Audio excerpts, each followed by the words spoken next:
Hello and welcome to Frankly Speaking with Lynn Franks and friends. I am Lynn Franks, your host, and in this episode, I am in conversation with one of my favourite people, actor, director, writer, psychotherapist, community leader, and so much more, Stella Duffy. Stella is also, I have to say, a member of my family, and I'm a member of hers, so we think of ourselves as sisters, and she is the aunt of my daughter-in-law, and my son and my daughter-in-law have given both of us these 5 gorgeous children that we are very close to and bring us a lot of joy. So listen to Stella's story of how she has literally travelled the world and helped so many people realise that they can heal through art, through theatre, through writing. She is the ultimate storyteller. Hi, so Lynn Franks here with my Frankly Speaking with Lynn Franks and Friends podcast. And today, not only am I in conversation with a friend, we've decided we're also sisters. Absolutely we are. Yeah. So my wonderful guest, Stella Duffy, Hello, so thrilled to have you here, is not only an award-winning author, actor, director, psychotherapist, yoga teacher, and many, many more, all of which we're going to found with Fun Palaces and much, much more, which we're going to talk about. And also her current passion, which happens to be mine too, which is talking about postmenopause and the hundreds and hundreds of thousands of women who are in that stage of their lives, because all we've been hearing lately is the menopause, but their life does go on afterwards. Thank God. And it gets better and better. But the big thing I must mention, which is why Stella and I are sisters, is that we share 5 gorgeous children between the ages of 3 and 13, who are the children of Stella's niece, Monique Duffy, and my son, Joshua Howie. See, so that makes us sisters, because totally I'm the great aunt, you're the grandmother, we must be sisters. We are, and we also have this incredible love and blessings of these children. Delicious who are in our lives. Delicious so gorgeous. Children. Which I don't know about you, but I certainly don't see enough of. But I'm lucky enough to live slightly closer than you do. Yeah, so, I live too far. Yeah. But anyway, so we were all together the other day having a lovely celebration of my oldest grandson, Mordecai. Because the other thing is that Stella and I are both practicing Buddhist. Do you still practice? I am, yes. We're both practicing Buddhism and the same Buddhism. The same Buddhism, Nam-myoho Renge Kyo, which exactly. You've done for many years and I've been doing for over 40 years, but these delightful children of ours are actually being brought up as little Jewish children, because my son and your niece, who converted, chosen to take that path. And it's very moving when we get back into any cultural situation to see these traditions being kept up. It was beautiful at the Bar Mitzvah. I mean, and also because their synagogue is very inclusive. Yes. My wife and I did not feel like we didn't belong. We always felt like we belonged with that family. And in fact, of the 5 children, Artie the second is our godson. And years ago, I think he was only about 4 or 5, but he said to Monique, my niece, he said, I'm really glad Stella married Shelley, because that means I get 2 godmothers. And you see, there's a reason for being but even more giving the kids 2 godmothers. Exactly. And of course, the lovely, wonderful Shelley, much beloved wife, is Jewish, or was born Jewish. So we are Jewish, Buddhists, mishmash. We are. We're Kiwis, and everything else, and it's all really all special. Joined up. All special. So let's start off with your story, Stella, because you started off as an actor originally, didn't you? Because you were brought up in New Zealand. You were born in the UK and then went to New Zealand, or what's the story? I'm the youngest of 7. Veronica, who is my next up sister, is Monique's mother. And when I was 5 years old, my mum and dad took the 2 youngest of us back to my dad's native New Zealand. So he'd come over during the war, joined up in 1939 to fight fascism like a good 18-year-old socialist. Astonishing. He was a prisoner of war in Germany for 4.5 years, got together with my mum.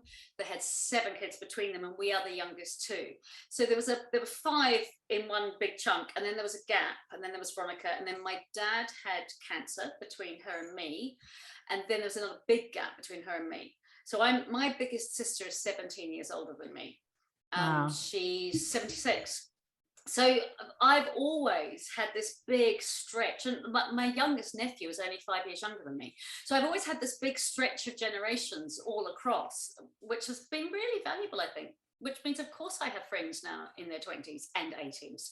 Of course I do, because I grew up with this range of generations in my immediate family. Anyway, when I was 5, Veronica was 11.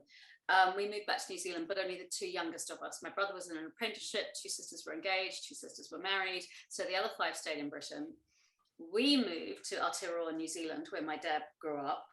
And we lived in a small timber town called Tokoroa, which even now is a town that people still drive through. It's you know how people are rude about, I don't know, Croydon and Luton and I don't know. I'm trying to think of the Other Somerset urban equivalent spaces. for you. You know, Yeah. yes. Well, my small town is the kind of town that people were rude about when I was a kid. It was 70% Maori and Polynesian, which, as older women, Lynn, you know, Maori and Polynesian We love cultures that. have a space for older women. Mhm. In Maori, you or I would be called a whaia, Whaea, which means auntie. It's an honorific, you know, like Auntie G, perhaps in Hindi. And I grew up with oral storytelling cultures like it was normal, because most of my friends were Maori and Samoan, particularly in my primary school. And as if growing older and having status as a woman was a good thing. And that is actually a lot in indigenous cultures. That's Absolutely. the norm. I mean, Absolutely. in certain North American tribes, it's the elder woman that makes the decision who the young chiefs are going to be. Totally. And the same in Maori culture. You know, if an older woman were to stand up at a meeting, an older Maori woman who would be called a whaia, auntie, or kuia, queen, and say, you guys have got that wrong, the men would sit down and listen to her out of respect for her age. Yeah. Because her age gave her respect, it granted her wisdom, because she'd been sitting there listening to the blokes all along. Anyway, so I had the great good fortune of, instead of moving to many New Zealand towns of very, very white, very, you know, the colonizing people, where I moved to, that wasn't the case. So of course, I grew up a white minority in a colonized nation. Absolutely, let's not pretend it's not that. But where Māoritanga, Māori culture was not exotica to us. It was the neighbours. It was my mates. It was the norm, totally. So that was really fortunate for someone who wanted to be engaged in storytelling. Absolutely. Because Māori culture, Samoan culture, Tongan, Niue, and Fijian, they all have storytelling as their core. Yes, and you are the storyteller. And in my Power of 7 archetypes that I work with, the storyteller is one of them, and of course an incredibly important aspect of all parts of ourselves, because that is how our traditions and our story, well, obviously our stories, our myths and our beliefs continue from one generation to another. Certainly you can't believe what we read in the newspapers, that's for sure. And it's how we understand ourselves. Yes. When we tell the stories of ourselves, it's how we understand who we are.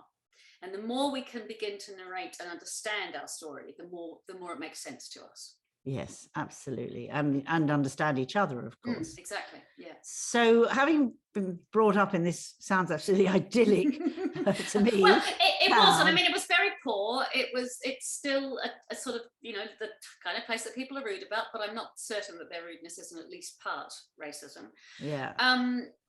I moved to Wellington, which is where I went to university, and I moved there. It was about 6.5 hours drive away. I'm the first in all of my siblings to go to university, and I'm also the first to have the opportunity to finish high school. You know, there just wasn't money to stay for anyone else to stay at school. My siblings are all brilliant, bright, smart people. They didn't have any of the early. I mean, loads of them made amazing use of opportunities later, but they didn't have any of the early opportunities I did. And so it's always been really clear to me that, sure, we might, you know, one might be successful in this area or that area, but early opportunity makes a massive difference, and we really need to acknowledge that privilege. And I did. I had the huge privilege of getting to go to university and play. We made up plays, we wrote stories. I did a very bad English literature degree that I wasn't very interested in, and the marks proved it. But I got to meet other misfits. I got to come out. I got to find my people, you know, find my tribe. And they were the queer people and the poorer people and the ones whose parents didn't have tons of money to pay for them to be at university. I mean, I remember I shared jobs with friends. One job was making sandwiches in a coffee shop. We started at 6 a.m. And the other job was doing the dishes in a restaurant. And we started at 6 p.m. And we'd alternate. And then in between, we'd, study a bit and party a lot. And they were all the misfits. And some of those misfits are still my closest friends today. I sadly missed out on university, Yeah. but also grew up working hard in my dad's butcher shop as a kid. I think it doesn't do any harm to actually have that kind of experience and background in actually having to work to live at an early age in a nice way. And I also partied a lot. So you came back to England, obviously, after university, I assume. And I worked as an actor in New Zealand for 3 years. I was really lucky. I got my first acting job a month after I finished university. I was 20 years old. wow. And I got a job in a touring theatre company. And we toured in an old-fashioned Bedford transit van, 5 of us. And we travelled to places in Aotearoa, New Zealand, that was so distant from anywhere else. Sometimes it took a day's travel. And one of them, you had to cross the beach at low tide to get there. There's no other way to get there. So I got to see some amazing land and meet some phenomenal people. And for a year, I toured in this company, and we did a primary school show for primary school age in the morning, a high school age kids show in the afternoon, and then a community show in the evening. And in the community show, we rehearsed with local people. So it wasn't just us doing it for them, it was doing it with them. Amazing. Yeah, brilliant. Sort of some of the things that you did years and years later with the Fun Palaces, which Absolutely, we'll move on to later. Totally. But the other thing that I did was I was in New Zealand's first women's theatre company. So because New Zealand had a Ministry of Women's Affairs in 1985, while we're still going, maybe it would be a good idea to look at that. I don't know. Here, mind you, New Zealand did give the vote to women 25 years before Britain, and not did just they? Yeah. Wow. New Zealand gave the vote to women in 1883. Gosh, I didn't know. And not just white women. And wow. One of the reasons that happened was because Māori women were really engaged in the politics around that, and they had been from the beginning. And so some of those islands, not actually New Zealand, but Tonga and some of the others, were matriarchal islands. Oh, absolutely. Were run by Totally. their queens. Totally. So that's whole South Sea tradition of matriarchy. And Polynesia has a full, as actually does Micronesia and Melanesia to some extent, a full matrilineal and matriarchal understanding. Yeah. And that got changed a lot with the colonizer, who went, God's a man, and it has to go through men. And women go back in their boxes. Exactly. And in 1985, the Ministry of Women's Affairs put out a bid to say, we'd like a women's theatre company. And me and a couple of other women got together, and we created New Zealand's first women's theatre company called Vital Statistics, or in New Zealand, Vital Statistics. And we toured the country we did 3 different shows that year. Shows about feminism, shows about girls, shows about opportunity, shows about possibility. We performed, we created the work entirely ourselves. It's brilliant. Is it still going, the theatre company? No, that one's not. But a lot of the people who were of that company are still making amazing work. They're still mates. I'm sure that's how it goes, isn't it? You plant the seeds and then the project continues to grow. Absolutely. That's and it was brilliant. after that I came to London. So I came back in 1986. Thinking that I would stay for, 3 years, 5 years, meet the adult siblings who I hadn't, I'd last seen when I was 11, and one of our sisters had died, so it was really important to me to get to know them again. And found improvisation, found performing that has the word yes at its core, started to write, met my wife, and here I still am all those years later. But I can't remember how long Joshua and Monique have actually been together. Obviously more than 13 years, as their oldest is 13, but probably about 16, 17 years. And all the time I have known you, and for many, many years before I knew you, you've had quite a change in careers. I mean, one has led to another, has led to another, has led to another. And I guess if there was a thread, storytelling would be the thread. I think so. But a huge change. I mean, you were so prolific. We talked about that the other day when we saw each other. Yeah. I mean, how many, 17 novels, 70 short stories and 14 plays. That's an enormous amount of work. It is, But I'm 59 and a half, and I started when I was in my mid-20s. So it's not like I've just done it in the last 10 years. No, but you are very fast. I have asked you before, when I was one time fantasizing with the thought of writing fiction, and I said, I haven't got the time, I haven't got the time. And you said, I'll never forget it. Get up early in the morning and write 500 words before you start the day. Write 500 words every day. Yeah. If you write, okay. That's what I do. But I do, but I get on my computer and start doing emails. Yeah, well, exactly. It's the answering emails or the looking at stuff online and yes, getting your blood pressure up. Yes. 500 words a day, Monday to Friday. You get your weekends off. You can take 2 weeks off a year for a holiday. You will have the first draft, 90,000 words within a year. Okay, you have inspired me. And until we finish the first draft, we don't know what's there. So story, I have a big theory about this. Story is made of two things. One is plot, what happens. This leads to that, leads to that, leads to that. So it's kind of what you and I are talking about with my career, for example. Yeah.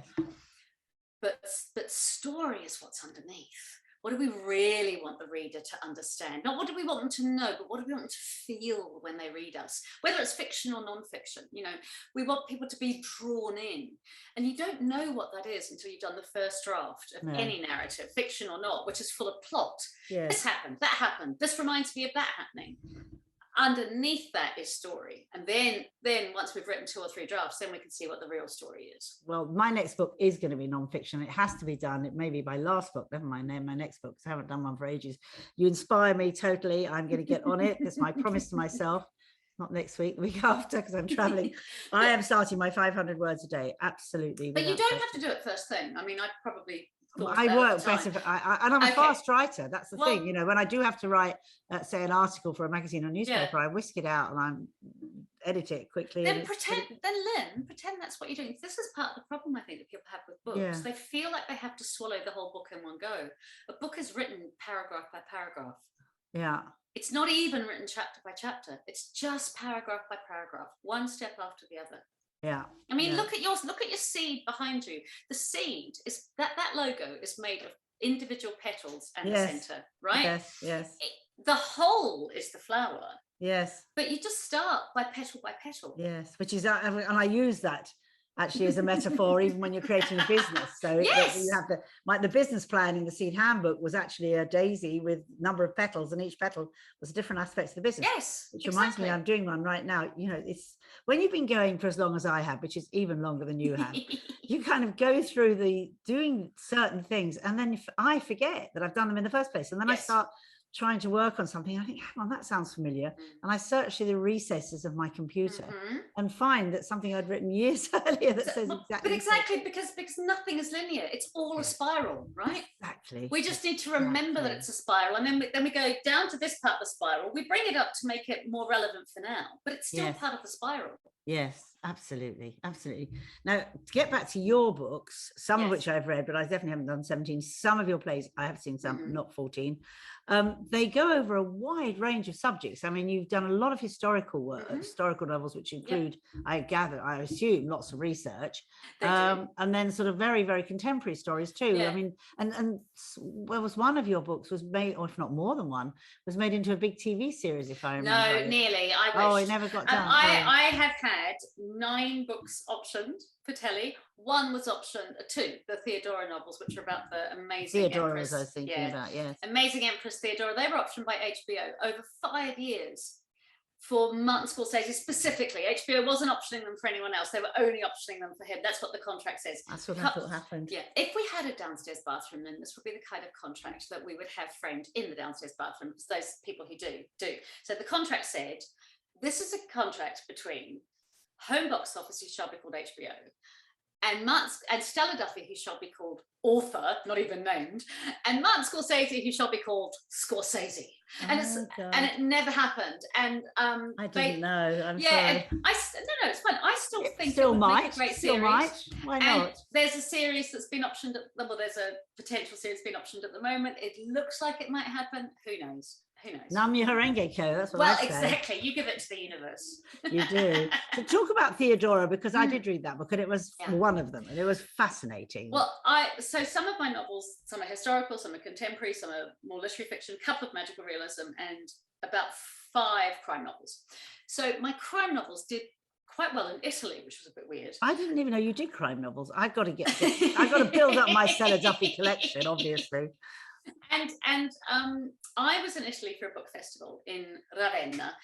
I could say Ravenna, but it doesn't sound anywhere near as pretty as Ravenna.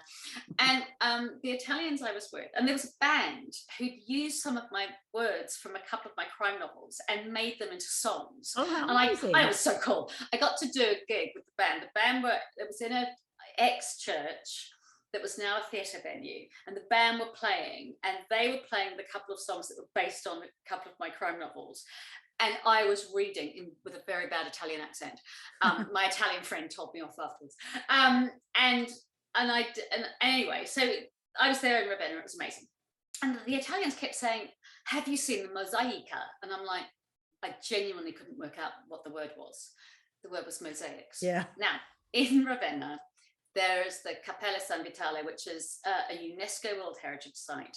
And it's got the mosaics of Theodora and Justinian, who were, depending on the way you read your history, either the last empress and emperor of Rome or the first emperor and empress of Byzantine, and based in Constantinople. Byzantium, that's it, Istanbul. Anyway, I had never heard of these people, and I went to this church, this chapel, and the mosaics are from 548 Wow. AD, Christian era. And they are amazing, but what is really amazing is you walk in, and of course Jesus is central. I mean, it's a chapel, right? On his right-hand side is the emperor and about 12 courtiers, of course, quite right. But on his left-hand side, and exactly the same size, is the empress and her 12 courtiers. In 548, they understood that the Empress Theodora was as important as the Emperor Justinian. And I was like, wow, that's amazing. I've never heard of her. How incredible. And I bought this tiny wee booklet about her in English in the chapel. And it said she'd been a dancer in the Hippodrome and her father had been killed probably by a bear, but they didn't know for sure, but he was the bear keeper, so probably. And that she ended up becoming the empress, and they changed the law for her. And I went, oh, this is amazing. There must be novels about her. And I came home, and there's one by Gillian Bradshaw that isn't really, it's about her childhood. And then there's Robert Graves mentions her in Belisarius, but there's almost nothing about her. And she's a saint in the Eastern Orthodox Church. But then I discovered why there's almost nothing about her, and it's because from a very young age, this is all based on hearsay, but there is research to make it seem very likely, Theodora was prostituted. She was a sex worker. As a child, being a dancer on the Hippodrome also meant that backstage you were a prostitute. She and her sisters were from a very poor family. They were also possibly of Northern African origin, so they were highly likely not as white as all the other Romans. So, again, shut her down. When her and Justinian met, he changed the law to allow an ex-dancer, which meant ex-prostitute, to become the empress, to get married. Ex-dancers, ex-prostitutes weren't even allowed to get married. She instituted the first halfway house for ex-prostitutes because they couldn't do any other work. They were just, left to beg once the patriarchy had decided they didn't want to use their bodies anymore. They were sinners. It was horrendous.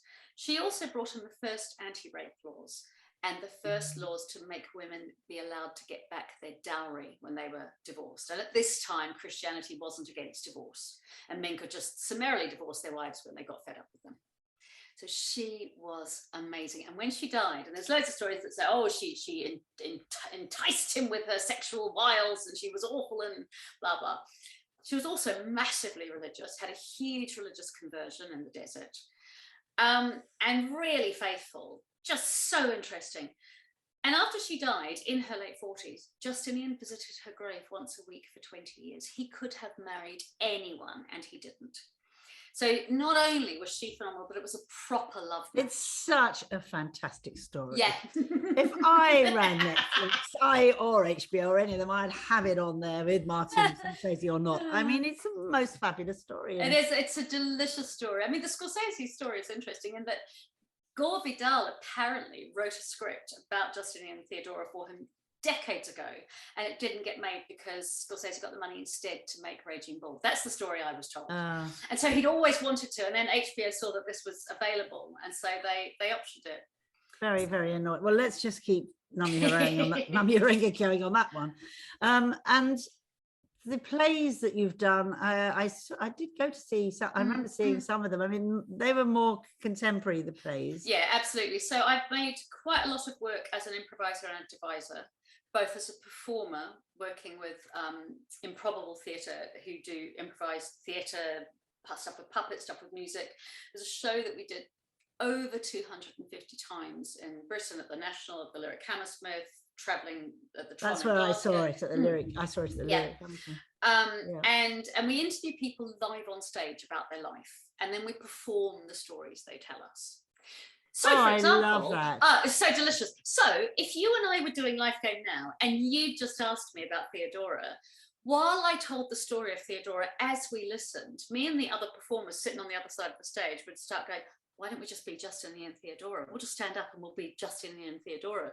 So what you get is you get a visual or a sound, because we have musicians working with us and we sometimes sing songs, of representation of the story you've been told as you're hearing it from the person. So that's incredible work. I mean, that is therapeutic work. It almost even resonates a bit with family constellation work. It really does. And one of our favourite scenes is very much like systemic family therapy, in that you would ask the guest to describe a usual family meal. So, not like Christmas dinner or Seder night, but a usual family meal, Saturday lunch or Tuesday morning breakfast.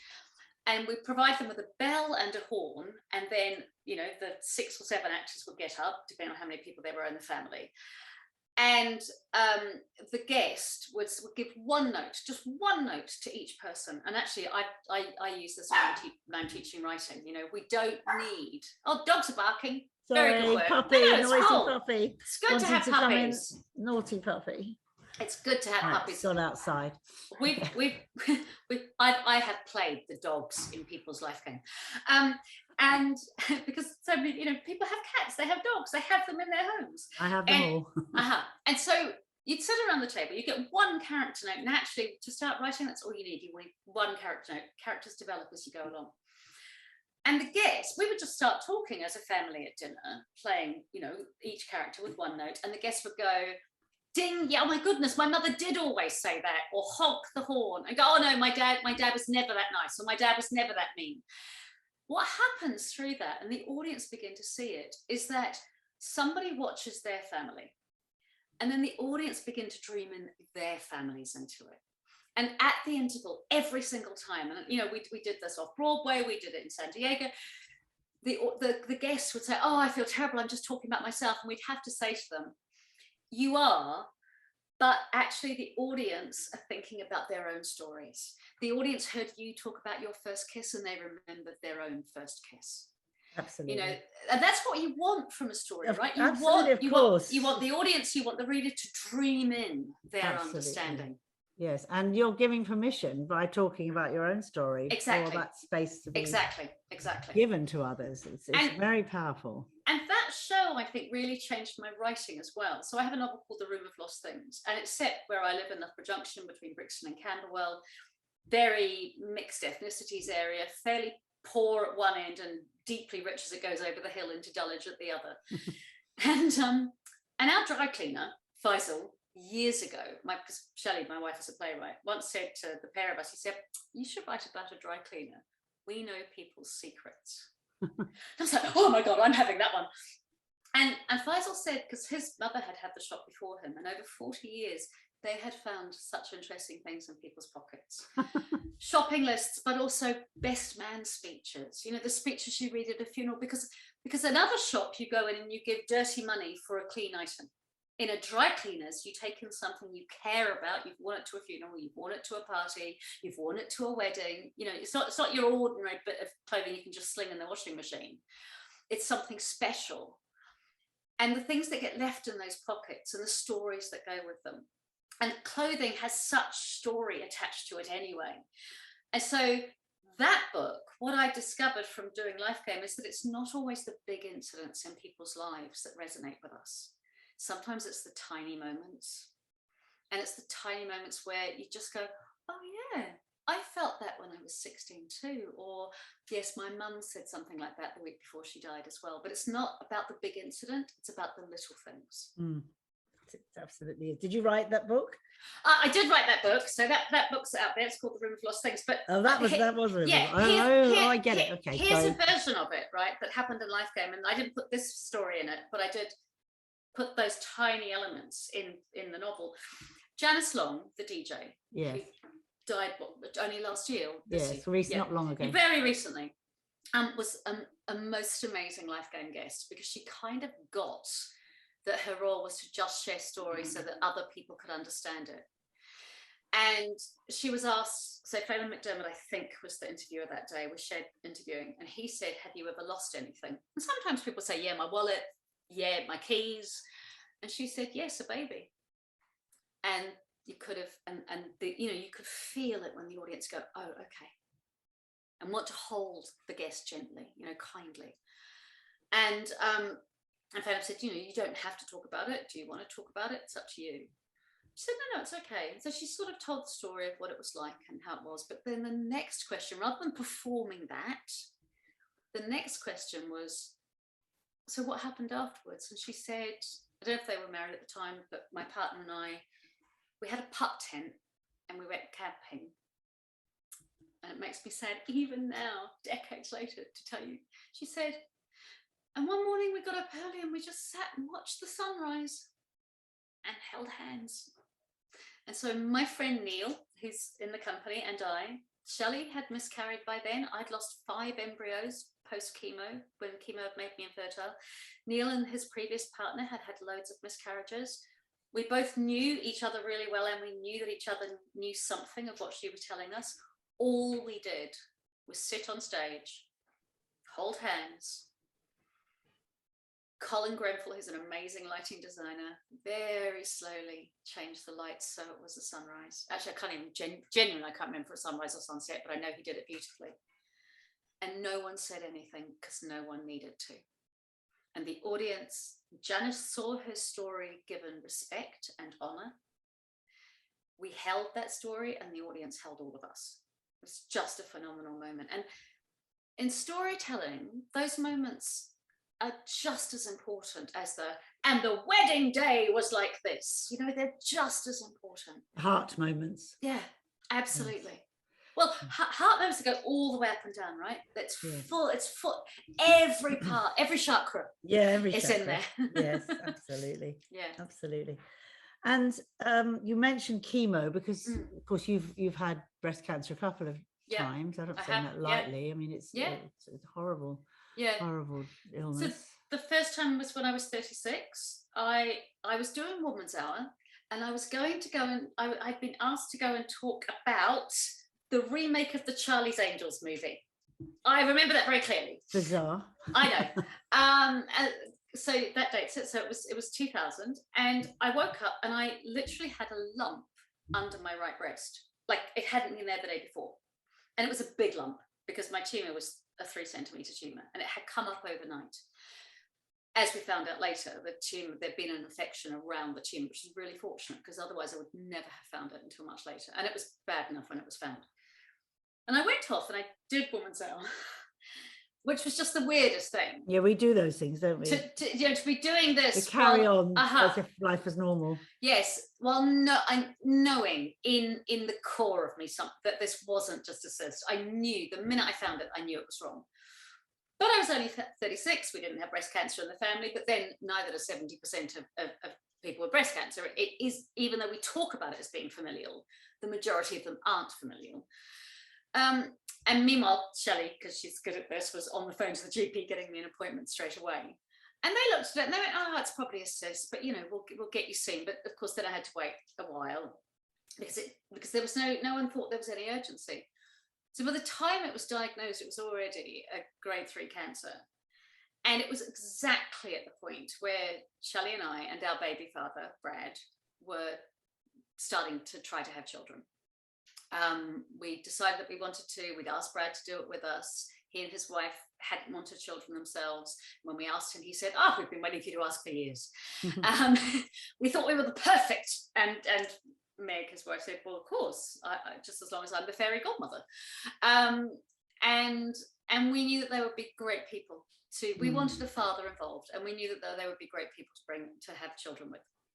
And everything, I mean, literally, it was ready to go. Shelley was going to do the first insemination that week, and then everything had to get put on hold.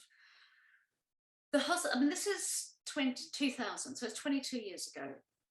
The hospital would fine eventually, but difficult at first. There was none of the protocols now for being kind and inclusive for queer couples.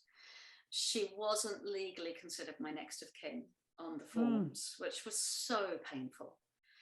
And also there was no assumption that gay women would want to have children. So when I was told that they highly recommended chemotherapy because of the size of the tumor and the blood vessel involvement, I said to the oncologist, "Okay, but what's the chance of it making me infertile?" And he said, "Well, 80% probably, or more." And I was like, "We're trying to have children." And it took him probably a minute. I mean, seriously, there was a big pause in the room. And they went, "Oh, no, okay, fine. And we'll sort it. We'll get you into the fertility department. They can do an egg retrieval. We could do, we'll do what we can." And they did. And I had 5 embryos made, 6 eggs from the egg retrieval, 5 embryos made. But this was 22 years ago. And even now, I mean, the IVF industry pretends that it's so successful, and it's really not. And so many people are brutalized by trying and trying and trying. And the cost to try and get pregnant, because we live in a culture that devalues us if we're not parents. It undervalues parents at the same time, of course. But while it's saying that you're not a proper woman unless you're a mother, it's also saying that mothers are terrible and never get it right. Both things, women can't win. And that's the pronatal culture we live in. And so we tried, and it was, in many ways, it was harder to become infertile than it was to have cancer the first time round. Because I knew I wanted kids, and I because all of my siblings are so fertile, I'd assumed I would be too, and I was, except I got cancer. And then Shelley tried and did get pregnant, but she miscarried and never got pregnant again. And because everything's joined up, she was miscarrying when we went to her oldest nephew's bar mitzvah. And the good thing is that her parents had taken 9.5 years to meet me. But they met me just before I was diagnosed. I'm not sure I would have believed that they were okay with us if I had only met them after diagnosis. And on that night of that bar mitzvah, and my wife's family are Iraqi origin Indian Jews. And it's a small community, and the people who came here from Kolkata, which is where their community is, know each other very, very well. And they've grown up together, and they've pretty much stayed together. And my father-in-law, because Shelley wasn't dancing, because she was miscarrying, and she was in pain and sitting there to be there for her nephew and for her sister, my father-in-law danced with me first at that bar mitzvah as a kind of, all the community knew, but we were certainly the first gay people who'd been there out. Of course, there were other gay people, but we were the first out ones that had shown themselves in that community. And it was a really big deal. Yeah. A really big deal. So they were ghastly things, those few years, but also they were amazing.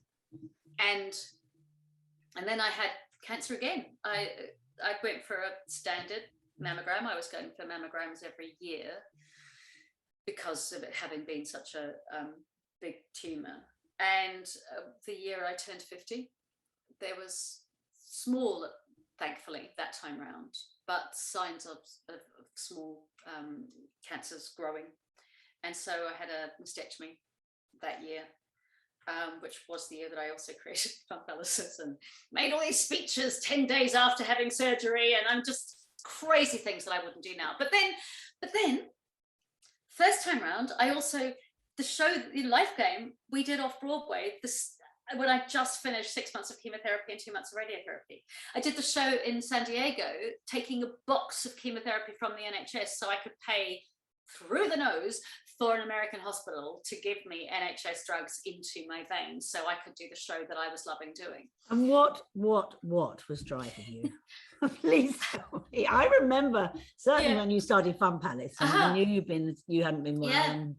I love to work, Lynn. I am. I get that because I do too. I am fortunate enough to love my work and to have work that is of value. Before I went to university, I worked in the plywood mill at the timber mill where my mum and dad worked. That work is in no way ever enjoyable. And it's toxic. I'm literally toxic because it has to be 36 degrees the whole time. And there's the disgusting stink of a toxic glue. The world is full of people who do. My dad was a labourer from the age of 14 to 65 and died at 67. The world is full of people who do not enjoy their work. I have the great privilege. Yes, I work hard, but I love my work. And I've loved all of my works: performing, writing, directing, Fun Palaces, now being a therapist. I love it. And I totally get it because I love what I do. And there were times when my children are very quick to tell me I wasn't the best parent because I was so immersed in my work, and I was, but I loved it too. I totally understand. And I think there are trade-offs, right? I think that if we are trying to make the world we want to make, we will make choices and they won't work for everybody. And in the end, they may not even work for us, but best we can do is make the authentic choice in the moment that suits the person we are at that time. That's so beautiful. And thank you again for reminding me why I do the things, because it's, we don't, either of us, and I don't think any of the women that I know pretty much, or know well and care for, are really doing what we do for the money or the power or the fame. We do it for the love and the contribution back into working with others and somehow creating a different kind of world. That's absolutely why we do it. And the things we experience can become part of that. So really quite recently, my therapist, who is profoundly challenging, very good for me, bloody hard work, I was, and to go back to things being cyclic and spiral, I have experienced deep pain at not being a mother. I have hidden and pretended didn't exist my envy, my resentment, my bitterness, my anger, my pissed offness at all those women who got pregnant really easily, got the thing that I wanted so much. I have, because our culture doesn't want us ever to say we're angry, jealous, bitter, or pissed off, particularly not women. Oh no, don't you be doing that. You have to suck up every crappy thing that happens to you and be fine with it. So for too long and far too soon, I swallowed down my upset about those things. And it has spiraled back many times. And really recently, I allowed myself to feel the hurt, the pain, the rage, the jealousy that I'm not allowed to feel, because jealousy is so mean and it's so nasty, and why would you? It's like, well, because I'm human. And having gone through that quite difficult period, real soul searching, I have come back through to a much more useful place. And my therapist said to me, I know this is going to sound clumsy, but I'm glad those 5 embryos died in you and you didn't get to have the children you wanted. And I knew what he was saying.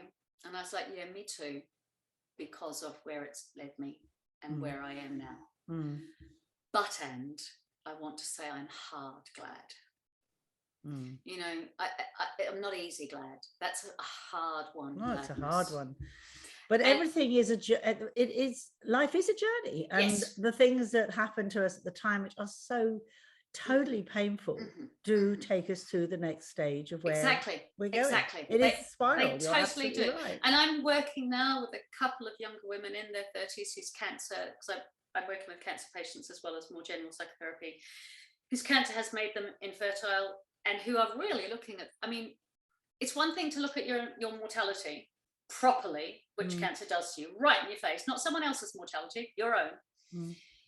It's one thing to look at your infertility. There is no blood person after me. To have the two together is really difficult. And I am so glad that my personal experience now enables me to understand theirs. I do not have the same experience, but to understand theirs on a different level. Yes. And they have said that they also find it valuable. they found me because they It know has I've to had those be. experiences. It has to be. So I want to talk about psychotherapy, because as we're talking through your story, it's very clear that becoming a psychotherapist at this point in your life is not only for other people, but also for your own healing. Oh yeah, totally. that's- I'm as wounded a healer as any other healer. That says it. Let's just talk a little bit about Fun Palaces, though, Okay. because that was such an extraordinary, one of your many extraordinary accomplishments. One minute we're sitting in Regent's Park with all the kids running around. The few times we have done that, and you said, "Oh, I'm starting this new project and I'm calling it Fun Palace." I thought, well, that sounds interesting. Let me know if there's anything I can do. Before I even thought any more about anything I could do, you'd done it, set it up all over the country, hundreds of thousands of people. And how many years was it going? I've put it. Well, it's still going, but Still I going. left. I left at the beginning of 2021. Yeah. So in 2013, I thought, look, Joan Littlewood was an amazing theatre director. She really understood that theatre belongs to everybody. She wasn't just about, belonging to a cultural elite. She really believed that creativity was everybody's. And this is after 10 years of austerity. Yes. And people being told, oh, well, if you can't pull yourself up by your bootstraps, too bad. And I thought, well, we need to do something for Joan Littlewood's centenary in 2014. And so I called a session with some people who were interested. And out of that, we came up with, having somebody said, oh, I remember that there was this Fun Palace idea that never happened. And in the 1960s, Joan Littlewood, amazing theatre director, had wanted, with Cedric Price, the architect, to create one building to house them all the arts, all the sciences, all forms of culture, but not just for audiences to sit and watch, but to participate, to learn. The word fun was there because it was about learning. Can we make learning fun? Can we make learning accessible? And the word palace was there, not for Buckingham, but to rename it as a people's palace. That arts, culture, creativity, and science belongs to everybody. And of course, the 1960s, people were like, no, it doesn't. And even now, we really struggled in 2013, 2014 to get people to buy into it. Of course, local libraries understood it because that's what local libraries are anyway. And then astonishingly, and I was diagnosed in January of 2014, astonishingly, by October 2014, 138 places around the country took part, including places like the RAC and the Manchester Royal Exchange and the South Bank, but also tiny little community groups, little libraries that were only able to open one day a week, saying we want to throw our doors open to the community to come in and do what they want, to share their skills. So Fun Palaces at its core says everyone's brilliant, everyone's creative, everyone's got great thoughts. Instead of saying to people, oh, you don't know because you don't have the great good fortune of training in this thing that I did. You don't know, so I'll teach you. It says, what can your neighbour teach you and what can you teach your neighbour? How can you connect by sharing your skills? And it's all about community. Totally. The future is all about community. Exactly. In every way. It's fully community, hyper local. And it says, look, it could be really fun connecting in this way. And what we've discovered, and because it then became an annual event, and I had to very quickly learn how to be a producer, but marvelously in a way that you know so well how to do. I asked one of my good women friends, who was a much better producer than I was ever going to be, Sarah Jane Rawlings, to come and do it with me, and she knew how to do all the stuff that I didn't. And I was a Sarah Jane for years. She's now a psychotherapist too, because we're working with people in community and we're hearing people's stories, and we just went, oh, maybe this is leading me there. But Sarah Jane used to say, we wheel Stella out to make speeches. We wheel Stella out to talk about this. And the reason she said it was because 10 days after I had an 8-hour surgery for the mastectomy for my second breast cancer, I made a massive speech. Jude Kelly brilliantly asked me to at the South Bank as part of the WOW Festival about Fun Palaces. And Must have been there. I'm sure I was there. You may well have been there. That got all these phenomenal women who were already doing great stuff in the community. Fun Palaces never says this doesn't exist. It says this does exist. Can we help you shine a light on it? Would it be useful to use some of our resources? Not we'll tell you how to do it. You know how to do it. Can we get the posters printed for you? If you've got no local support from your local council, can we encourage the local council to support you? So what Fun Palaces does now is and it has done and grown over this past 9, nearly 10 years, is say, look, there's phenomenal stuff happening in every community. Let's shine a better light on it, and let's shine that nationwide, because then we can amplify each other's voice. Wonderful. That's why it matters. Wonderful. That's It's why wonderful. it matters. It's making me think about my own little town where I live, which has a number of creative things going on, all of which are disjointed. There's no community communications. When I have the time, I do look at it and say, look, come on, guys, we should do something. But maybe Fun Palaces is the answer here too. First weekend in October every year. Okay, here's a really good example of why that's an answer. My local library up the road was being closed by the local council with cutbacks. This is in the first year, 2014. They thought, okay, well, what we'll do is we'll just, and it's hard for libraries because they've got all this health and safety, they've got all these risk assessment forms they genuinely have to fill in. But for 3 hours or 4 hours, they can truly let anyone in and anyone can run a little thing. It's okay. It's going to be safe enough for a short amount of time. They invited all the local community groups into one space to come and share their stuff. And so it's kind of like a farmer's market, but for the community groups. Yeah. And it's free. And so I sat there and watched, because I was sitting between them. I watched the local football club talk to the lady who was doing aromatherapy with herbs that she foraged for over the fields here in very, very urban areas, but parts of our parks are left to go wild in summer, which is fantastic. Get together and begin to have a chat. She ended up doing massages for the football club. Now you see that you cannot force that kind of community connection, but when you bring people physically together in a space that they wouldn't necessarily come together otherwise, they begin to have conversations themselves. Yeah. It's just making a space for people to talk to each other. Yeah, it's fantastic. It's absolutely fantastic. And of course you got the OBE round about that for your work with Fun Palaces, and then you came out of it a year ago. Time to move on to another new I don't say a new career, but a new stage, a new step. It is. So basically, as it turns out, every decade I've done something new. So in my 20s I was mostly an actor. In my 30s I was mostly a writer and an actor. In my 40s I was mostly a director who was writing and doing a tiny bit of acting. In my 50s was mostly Fun Palaces, and my 60s is going to be mostly psychotherapy. I don't know what my 70s is yet. I'm looking forward to finding out. Life will show me. And so I think it was partly my second cancer, which came as a big shock. Must have been huge. I truly had felt like I'd made a pretty strong trade-off. Okay, yes, chemotherapy sounds like it's going to keep me alive. To do that, I'm going to have to lose my fertility. That's a massive trade-off. Presumably, then I get away with it. It won't come back. And it didn't come back for 14 years, which is amazing. But it did come back. So there was a part of me that was like, I didn't get away with it. There was a part of me that was, oh, okay, I have to look at who I am. I have to look at me again. Not that I hadn't been, but I had really given so much of my life to Fun Palaces. I have to sit back a little and see what I'm doing. And it wasn't that I don't love Fun Palaces and I'm not still really deeply proud to be the co-founder and all of that, but I never meant to be a producer. And I did mean to work more hands-on with people. And as it turns out, the cancer therapist that I was brilliantly allotted with eight free sessions from the NHS was an existential therapist, and I'd never come across existential psychotherapy. The only existential work I knew was Simone de Beauvoir's The Second Sex. And existential psychotherapy is very much about what choices do we have? What choices have we not noticed that we've got? What choices have we taken and failed to admit that, yep, that was a choice. I could tell you that life forced me into it, but it was also a choice.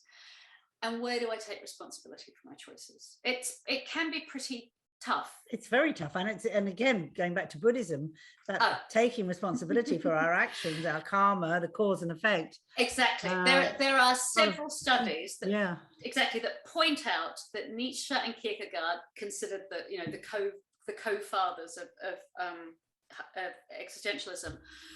It was around the times that they were starting to write that the first European, German, French translations of Buddhist texts were being shared. There is so much of existentialism that is Buddhist. There is the concept that it is, so Simone de Beauvoir writes, it is not enough for me to will my freedom.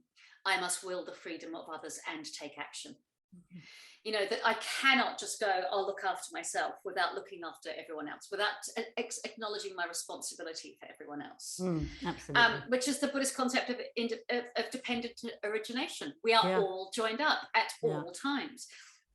Existential psychotherapy and philosophy talk about intersubjectivity. It is impossible to consider myself just as an individual, because I'm always in relation to others.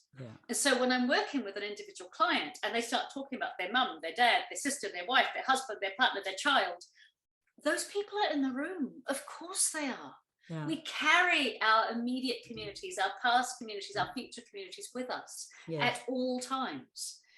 And Buddhism knows that, existential work knows that. And it's all so extraordinary. It's all joined up. And I just want to come back to your story, because I want to make sure we do talk about this. We could talk for hours and hours.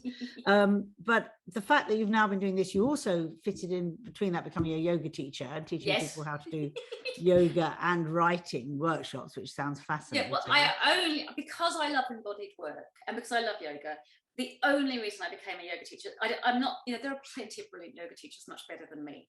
I teach yoga for writing, specifically yoga for writing. I do a workshop once a month online. I do a few workshops in person. I'm doing one at the London Library tomorrow morning. Delicious place. I don't know how you fit it in. I truly don't.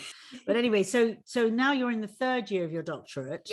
Of psychotherapy. So you are actually working with personal clients. And of course, Monique, our lovely, my daughter-in-law, your niece, our lovely Monique, is also a therapist working with children. And it's just life goes round and round. And here we are. And she's begun working with adults now too. So maybe I'll end up working with children when I'm in my 70s. Maybe that's where I'm going. Maybe. So of course, you're a campaigner, you're a social activist, you're one of the founders of the Women's Equality Party, which I was also involved in. So, you know, our lives have gone round and round each other. No question about that.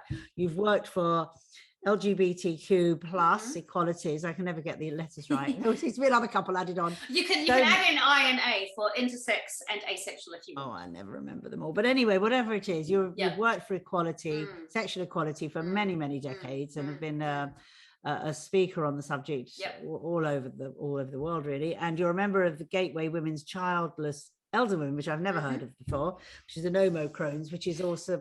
It's fantastic. It's a bunch of childless older women talking about what it's like to be a postmenopausal woman and not be a grandmother in blood, but perhaps a grandmother in understanding, wisdom and life. Exactly. I realize that more and more, that's what it's all about, really. So now you're studying specifically the area of postmenopausal women. And we talked briefly about that when we saw each other the other day. And you know, there is so much conversation now. It still seems that every high profile woman from TV and media generally has suddenly reached the age of 50 to 52 and think they've discovered the menopause. Exactly. The age I am, which is considerably older than you. I went through my menopause 20 odd years ago. Well, I went through my menopause after my first cancer when I was 36. You know, it's great that it's getting more attention. Let's not deny that. It's making a difference for many people who did feel and have felt like that they were silenced and they were ignored. However, this is what happens cyclically. 20 years ago, too, other women were saying, I'm menopausal, notice mine. You know, we keep getting silence. And in my research on the embodied experience of post-menopause, what I've seen is people keep saying, oh, no one ever talks about menopause. I found papers from the 1950s where people are talking about menopause. And there are plenty of papers that were written that aren't on the internet that I can't find. What I think might be slightly different is that at the moment, the conversation is primarily being about HRT. Yes. And what I'm particularly interested in is not to deny the medical possibilities around it, but menopause is not purely a medical experience. Menopause is a societal, cultural, psychological, emotional experience. It's a transition. Absolutely. And we transition into post-menopause. Menopause itself technically only lasts the year between your last period. It's the passage. And there is so little attention to what happens to us in the next 30 odd years of our lives. Right? And on a personal level, as somebody now who's 74, I have never been happier and never more clear about who I am. I'm as prolific. I still have relationships. Everything is very, I still dance. I still go to festivals. Yes. I mean, you know, and I've got And all these lovely kids. I mean, it's life is and good. exactly. And one of the things I'm slightly concerned about the current tone of the menopause story is that it's only negative. Agree. Now, living with a wife, so I have not only had my own menopause, I've two menopauses in your household. I've experienced what it's like to be the partner of a menopausal person, so I think I have a pretty useful perspective on this. I've also got 5 living sisters, no, 4 living sisters, 1 dead. I don't deny that for some people, but statistically it's not that many actually, some of the symptoms experienced primarily by Western women, and I'll explain that symptoms are different in some cultures, can be close to unbearable, like hot flushes and night sweats. Now, if we lived in a culture that didn't think it was embarrassing to have a hot flush, then it might stop being so unbearable. If people didn't feel they had to hide their hot flushes, it might stop being so unbearable. And when I went into an early menopause, the minute I started the drugs for chemotherapy, my hot flushes were unbearable. I was getting them 40 times a minute, an hour sometimes. It's not that I don't know, but of course there were no hormones I could take because I was having breast cancer treatment. I'm not saying because I went through it, other people should either. But I am saying it's not the only experience. And those things are exacerbated by us living in a patriarchal and ageist culture that denies that this happens. And what we've discovered from the global research is that in other cultures where it's not bad to be an older woman, women might have hot flushes, but A, they don't experience them as so painful, horrible, and shameful. And B, they tend to describe having fewer. Now, their diets aren't always so different to us, so it can't just be down sometimes there's, of course, the Asian diet we've known for years until they started eating rubbish we did. They didn't have menopause. There's also a very interesting study that Japanese women never had hot flushes. They only had cold chills. They didn't have any of the other things we call symptoms, and they had aching shoulders because they weren't any longer holding a baby. That was the story about it.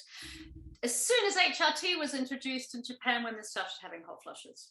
There are studies. Well, there was no word in Japanese for the menopause, is there? No. So, there were really, there is a word, but it means not grandmother. It means something like not. Yes, your medical. It's not a medical word. Yes, and Highland Mayan Guatemalan women not only have the same osteoporotic bones as North American privileged white eating well blah blah blah women, but they don't have the same fractures.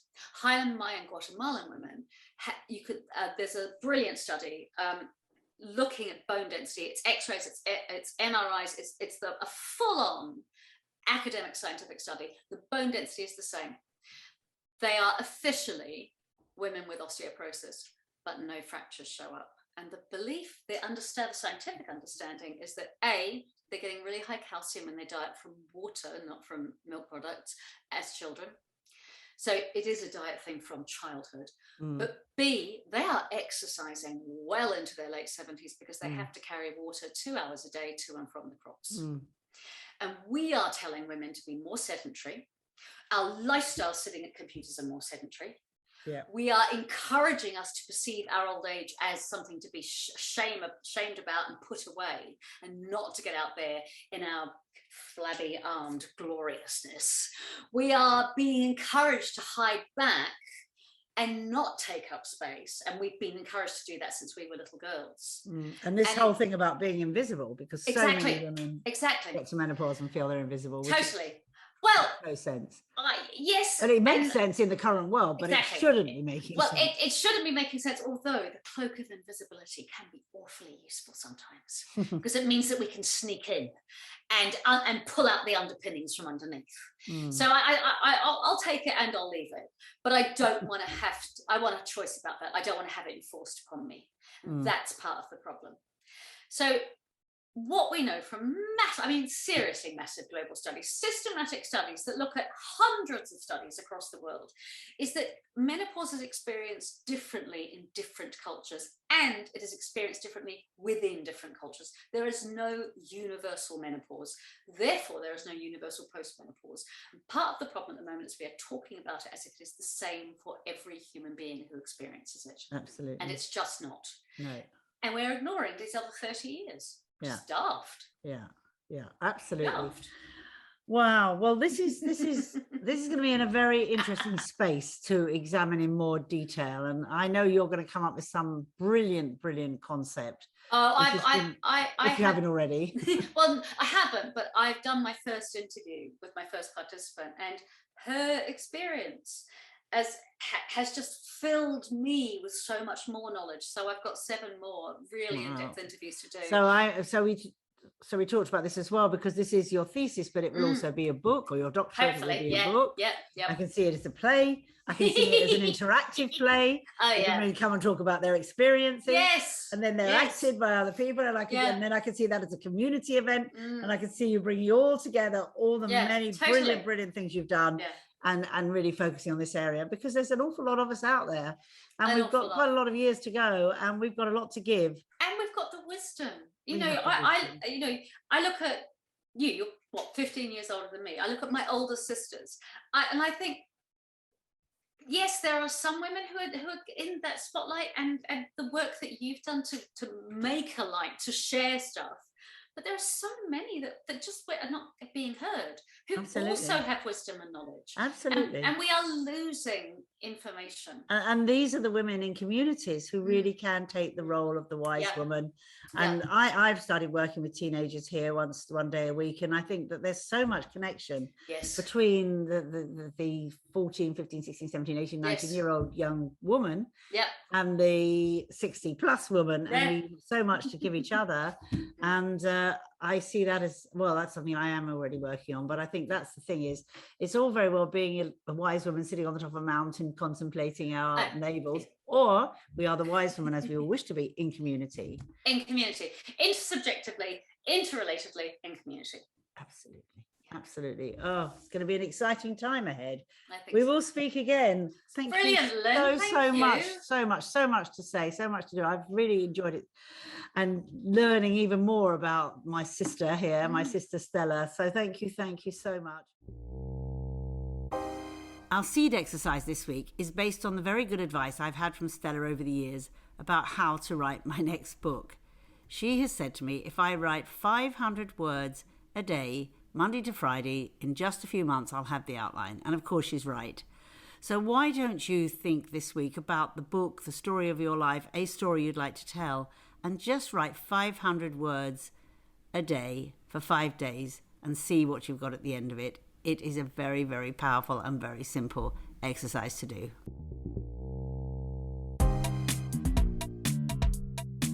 Thank you so much for listening and taking part. Remember, we will be putting up more episodes every few weeks, and we do hope you'll come back and join us again. If you like what you hear and want to learn more practical methods to help you plant the seeds in your own empowerment journey, then please subscribe to this podcast, rate it and review. Also, do make sure to join our Seed Network if you haven't already, and together with thousands of like-minded women, you can make friends, promote your business and share your stories. Visit seednetwork.com to find out more. And until then, I'll see you next time.